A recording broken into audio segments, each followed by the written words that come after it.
एक अक्षर से तीन उपदेश। बृहदारण्यक उपनिषद की एक बहुत प्यारी कथा है कि एक बार देवता, मनुष्य और असुर ये तीनों ही ब्रह्मा जी के पास ब्रह्मचर्य पूर्वक विद्या अध्ययन करने गए। कुछ काल बीत जाने पर उन्होंने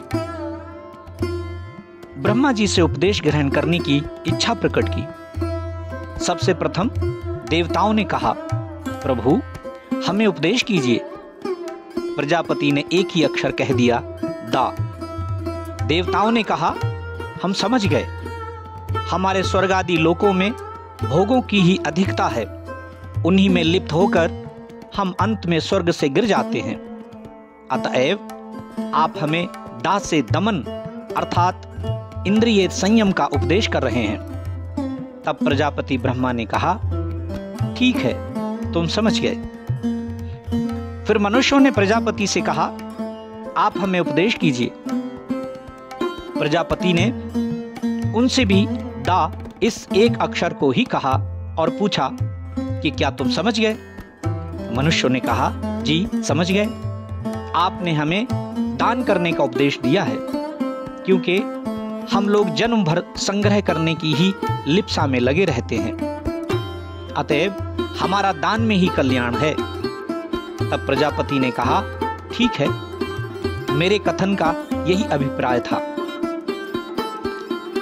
अब बारी आती है असुरों की। अब असुरों ने भी प्रजापति के पास जाकर उपदेश की प्रार्थना की। प्रजापति ने उन्हें भी दा अक्षर का ही उपदेश किया। असुरों ने सोचा, हम लोग स्वभाव से ही हिंसक हैं, क्रोध और हिंसा हमारा नित्य का सहज व्यापार है, अतएव निसंदेह हमारे कल्याण का मार्ग एकमात्र दया ही है। प्रजापति ने हमें उसी का उपदेश किया है, क्योंकि दया से ही हम इन दुष्कर्मों को छोड़कर पाप ताप से मुक्त हो सकते हैं। यूं विचार कर वे जब चलने को तैयार हुए, तब प्रजापति ने उनसे पूछा, क्या तुम समझ गए? असुरों ने कहा, प्रभु आपने हमें प्राणी मात्र पर दया करने का उपदेश दिया है। प्रजापति ने कहा, ठीक है, तुम समझ गए। ये कहानी बहुत पुरानी है, लेकिन उन प्रजापति के अनुशासन की प्रतिध्वनि आज भी मेघ गर्जना में हमें दा दा दा इन तीनों रूपों में सुनाई पड़ती है। अर्थात भोग प्रधान देवताओं, इंद्रियों का दमन करो। संग्रह प्रधान मनुष्यों, भोग सामग्री का दान करो।